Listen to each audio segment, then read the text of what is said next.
Assalamualaikum semua. Apa khabar?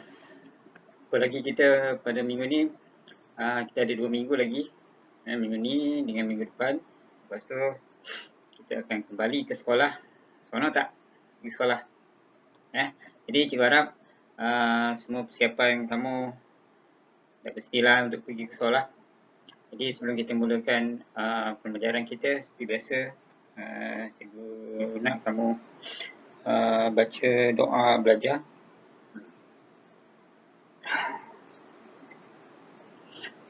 Okey. Jadi untuk minggu ni tajuk kita adalah perjuangan kemerdekaan negara. Kamu boleh kamu boleh tengok buku teks muka surat 44. Ya. Sebenarnya kita dah laju sebenarnya. Bila cikgu dah check balik tu, kita dah jauh dah ke depan. Tak apa. Yang ni untuk yang topik yang ni cikgu akan bagi dua lah. Sebab dia panjang sikit. Okay. Standard kandungan yang kamu pelajari untuk minggu ni, campur tangan dan penjajahan kuasa asing. Okey, campur tangan dan penjajahan kuasa asing. Standard pembelajaran menyatakan istilah. Apa maksud istilah campur tangan? Apa maksud penjajahan? Apa maksud naungan? Kemudian untuk video kali ini juga kita akan belajar senaraikan kuasa asing yang campur tangan dan menjajah negara kita. Ya. Berapa negara yang menjajah. Ya. Okey. Ini muka surat pertama, buku teks kamu. Kedaulatan negara dicabar. Zaman penjajahan perlu dipelajari untuk mengetahui sejarah negara dengan lebih mendalam. Ya. Kita perlu belajar kenapa pada zaman penjajahan. Yang penting kenapa penjajah tu sampai. Kenapa datang ke negara kita. Kita kalau ikutkan sejarah, kita tak ada nak campur tangan negara orang kan. Tapi kenapa dia orang datang. Okay. Kita juga akan belajar macam tadi juga, sama juga tadi. Membincangkan maksud naungan campur tangan, penjajahan, senarai kuasa asing, faktor kedatangan dan kesan campur tangan. Apakah penyebab kedatangan negara-negara penjajah ni ke negara kita dan apakah kesan selepas penjajahan ni. Okay. Untuk dua tajuk ni kita akan belajar minggu depan lah. Faktor kedatangan dan kesan tadi minggu depan. Okay, minggu ni kita belajar dua je. Senarai maksud naungan campur tangan penjajahan dan senarai kuasa asing. Okay. Ini pun hampir sama macam tadi. Okay. Kita akan belajar ni lah dua dulu ya. Kemudian kemahiran asas pemikiran sejarah, memahami kronologi. Kronologi ini susunan kedatangan kuasa asing. Siapa datang, siapa. Bukti-bukti, meneroka bukti-bukti kedatangan. Apakah bukti menunjukkan kuasa asing ni, penjajahan ni pernah datang. Kuasa asing ni macam makhluk asing pula kan. Okey, kita tengok yang pertama. Negara kita pernah dijajah dan diduduki oleh beberapa kuasa asing suatu ketika dahulu. Kuasa asing berminat. Berminat kerana minatkan negara kita kerana yang pertama kat sini dibagi secara gambaran ringkas kedudukan geografi yang strategik. Jadi cikgu akan cerita juga pada minggu satu lagi lah kenapa apa yang dimaksudkan dengan kedudukan geografi yang strategik. Yang kedua kekayaan hasil bumi dari sumber alam. Kedua ya. Sebab negara kita dulu-dulunya memang terkenal dengan hasil bumi ya. Sampai pernah dipanggil semenanjung emas. Sebab banyaknya emas negara kita. Okay. Jadi dalam istilah campur tangan ni, penjajahan ni dia ada beberapa istilah. Okay. Maksudnya istilah tu menunjukkan kuasa penjajahan dah ada, tapi cara dia memerintah tu tak sama. Okay. Yang pertama, tengok istilah naungan. Naungan bermaksud perlindungan yang diberi oleh kuasa asing kepada sesebuah wilayah atau negeri. Negeri naungan menghantar ufti sebagai tanda persahabatan dan menjamin keselamatan. Okay, ya. Contoh, pada masa dulu Kedah, Perlis, Kelantan dan Terengganu pernah menjadi negeri naungan Siam sehingga awal abad ke-20. Ya. Naungan ni maksudnya bayar. Contohnya kalau sekarang, kalau awak tengok cerita-cerita gangster ke apa kan, bayar duit apa, duit perlindungan kan. Kalau tidak, apa-apa hal, dia tak ada orang tak macam itulah. Ya. Jadi ufti dulu dia biasanya dalam bentuk bunga emas. Itu dalam gambar tu. Okey. Setiap 3 tahun dia hantar. Tengok hantar. Sebab dia bunga, bila masuk bunga emas tu dia terdiri benda pokok apa? Bunga emas ni terdiri daripada emas dan juga perak. Emas dan perak. Okey.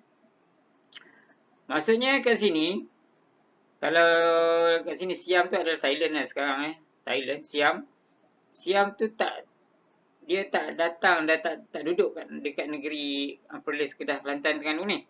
Tapi dia cuma minta bayaran untuk perlindungan. Maksudnya jika ada kuasa kerajaan lain yang menyerang Kedah ke, Perlis ke, Kelantan ke, Terengganu ke, Siam ni baru akan bantu. Kalau tak ada, tak adalah. Kalau tak ada, bayar je lah. Ya.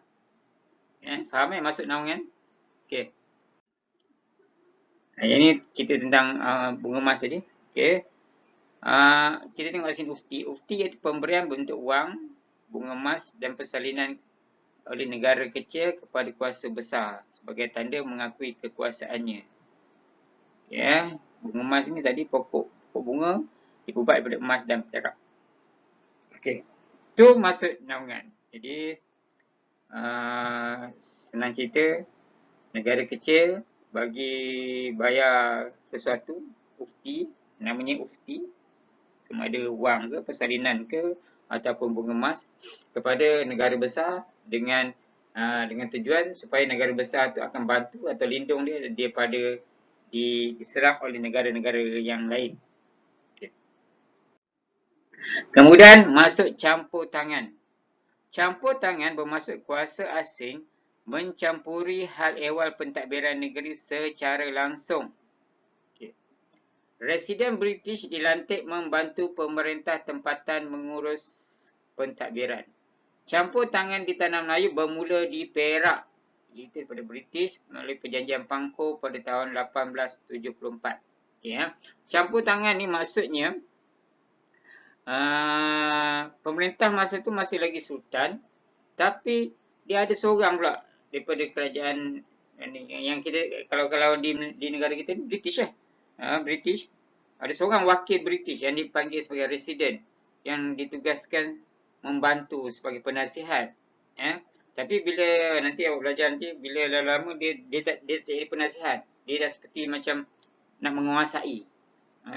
Sebab tu nanti banyak perubahan-perubahan yang dibuat menyebabkan ramai orang marah.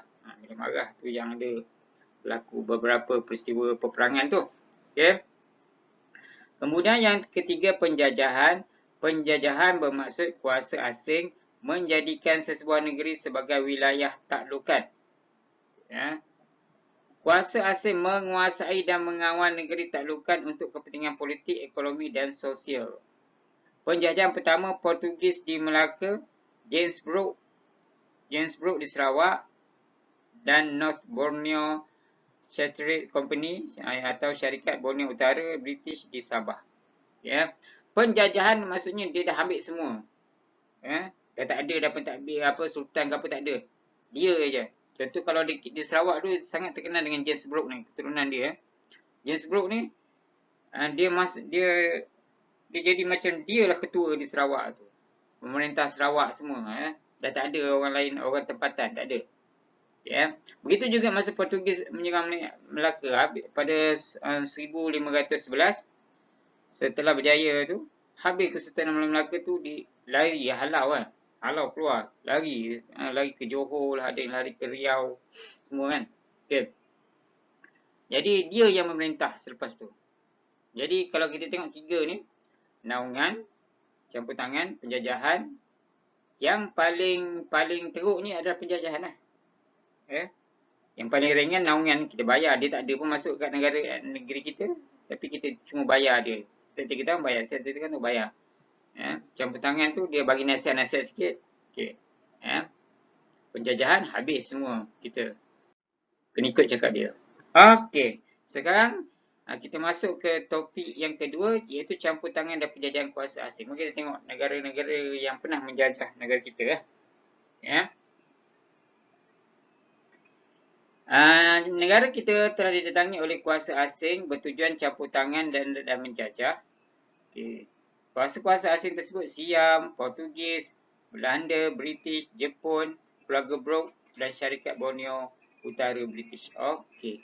Siam ni dia berada di kawasan utara saja. Dia tak menyeluruh di semenanjung Malaysia. Okey. Siam dulu Thailand ni. Okey. Sebab tu dia Siam ni nama dia sekarang Thailand. Maksudnya negara yang tak pernah dijajah. Siam adalah negara yang tak pernah dijajah oleh mana-mana kuasa asing. Thailand ni. Kenapa tak pernah jajah? Sebab dia selalu bekerjasama dengan kuasa asing. Contohnya, masa penjajahan Jepun, Siam tak terlibat sebab Siam benarkan Jepun lalu kawasan dia untuk pergi ke negara kita. Okey.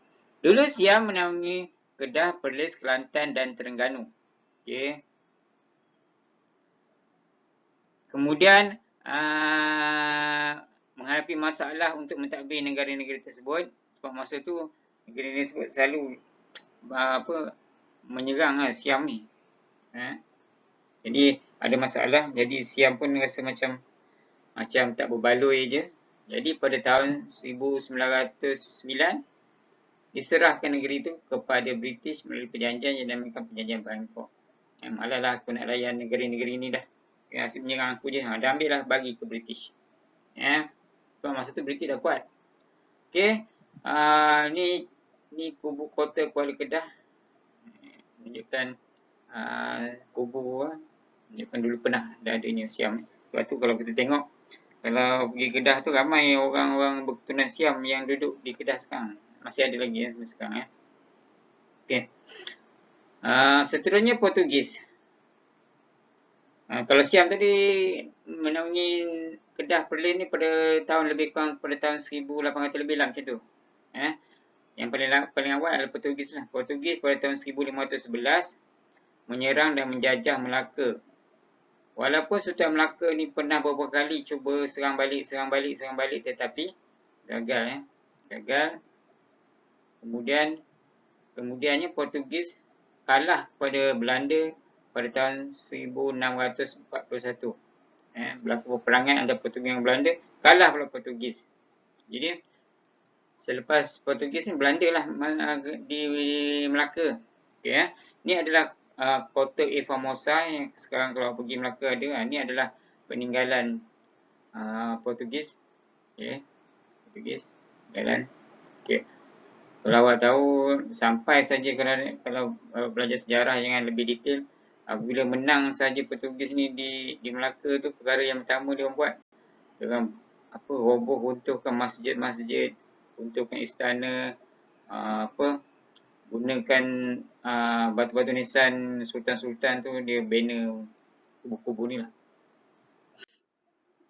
Okey, seterusnya Belanda pada tahun 1641. Belanda menyerang Portugis di Melaka. Belanda menang dan menjajah Melaka sehingga 1824. Lama sebenarnya. Kita merdeka tak sampai 100 tahun lagi. Dia dah daripada 1600, 1800, hampir 200 tahun. Pada tahun 1824, Belanda menyerahkan Melaka kepada British melalui perjanjian Inggeris-Belanda. Dia ada satu perjanjian Inggeris-Belanda. Dia lebih kurang tukar-tukar lah. Inggeris ambil Melaka, Inggeris bagi Indonesia kepada Belanda. Macam tu lah lebih kurang. Okey. Dan bukti peninggalan Belanda ni, kalau pergi Melaka ada bangunan merah namanya. State High ni. Okay. Ini adalah bangunan peninggalan Belanda lah. Okay. Seterusnya, ni yang paling lama lah negara kita ni. Okay. British 1786, 1824, 1826 dan 1874. Okay. Pada tahun 1786, British menduduki Pulau Pinang. Tengok 1700 ni dah ada kat Pulau Pinang. Tapi kat Melaka belum ada lagi. Sebab dia sampai Melaka 1824 je. Okey. Kat sini Francis Slide namanya. Okey. Dah duduk Pulau Pinang. Berada di Pulau Pinang. Kemudian pada tahun 1824, Melaka diserahkan kepada British melalui perjanjian Inggeris-Belanda. Maksudnya, kalau kat negara kita mulakan dekat Pulau Pinang pada tahun 1824, dah satu lagi tempat diambil pada 1826 membentuk negeri-negeri selat. Pulau Pinang, Melaka, Singapura. Masa tu, sebelum Melaka ni, Inggeris ni sudah berada di Singapura. Bukan nama tu jadi Singapura. Dulu sebelum tu namanya Temasek. Okey. Bila dia dapat 3 buah negeri ni, Singapura, Melaka dan Pulau Pinang, dia bentukkan itulah, dia bagi nama negeri-negeri selat. Okey. Kenapa negeri-negeri selat? Sebab negeri-negeri ini berada di Selat Melaka. Okey. Pada tahun 1874, British campur tangan di Perak. Okey. Di Perak campur tangan yang pertama, dapat residen yang pertama tu, dan meluaskan pengaruhnya di tanah Melayu sehingga Perang Dunia Kedua. Lepas tu dah dapat ni, dapat Perak pula. Okey. Soalan cepat jawab. Kuasa manakah mengalahkan Portugis apa tadi? Belanda. Apakah yang akan berlaku jika negara kita dijajah semula? Kita akan mengalami peristiwa yang sama macam ni. Okey. Pemerintah kita semua orang-orang asing semua kan. Okey, seterusnya kita tengok James Brooke dan keluarga Brooke. Pada tahun 1841. James Brooke ni dia dilahirkan di India. Masa dulu-dulu India tu salah satu kubu kuat British. Kalau di Asia ni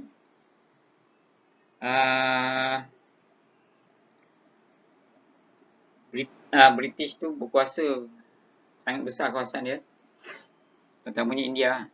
Okey, James Brooke menguasai Sarawak pada tahun 1841 menggunakan gelaran Rajah Putih. Ada gelaran pula untuk dia. Okey, selepas kematian beliau ni kalau ikut sejarah mati di United Kingdom. Dia sebenarnya orang British lah, tinggal lagi lahir je di India masa tu. Okey, seterusnya diperintah oleh keluarga Brooke. James Brooke, dia ada banyak keluarga dia nanti kalau belajar. Nanti kita tengok 1800 sampailah pada 1946. Lama tu tahu. 1841, 1946. 105 tahun. Keluarga dia je memerintah. Jadi boleh bayang betapa banyaknya hasil bumi Sarawak tu keluarga dia ni dapat. Okey, sementara di Sabah dijajah oleh Syarikat Borneo Utara British. Syarikat Borneo Utara British ni dia sebenarnya kalau pernah tengok cerita-cerita nama cakap Hindia Timur kan. Hindia, dia bukan India, Hindia Timur. Dia asalnya daripada sana lah. Hindia Timur ni adalah syarikat yang memerintah India. Dia British tapi dia berada dia menjajah India lah masa tu. Kemudian daripada situ, daripada India tu dia mula ni contoh negara India tu. Jadi dia mulalah pergi sini, dia hantar wakil-wakil dia lah, menjajah sini macam tu lah. Okey. Pada awalnya dia dapat hak untuk mengusahakan tanah di Sabah. Dulu panggil Borneo Utara Sabah tu, dia tak panggil Sabah, panggil Borneo. Setelah mendapat piagam diraja kerajaan British, syarikat ini mentadbir Sabah pada tahun 1881, penjajahan seterusnya sehinggalah pada tahun 1946. Okey. Pada masa dulu British tu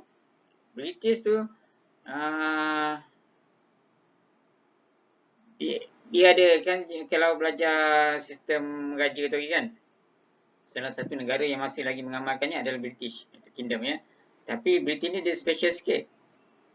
Dia kuatnya, dia perempuan sekarang lah, Queen Elizabeth. Jadi oleh kerana dia tanah Melayu ni negara yang dijajah oleh British, jadi dia kena mohon dengan British untuk usahakan lah. Jadi syarikat ni mohon untuk usahakan tanah. Jadi awalnya dibagi raja ni, piagaan diraja kerajaan Britain ni, Queen Elizabeth tu bagi kebenaran untuk mentadbir Sabah. Asalnya situ. Lama dah menguasai keseluruhannya lah.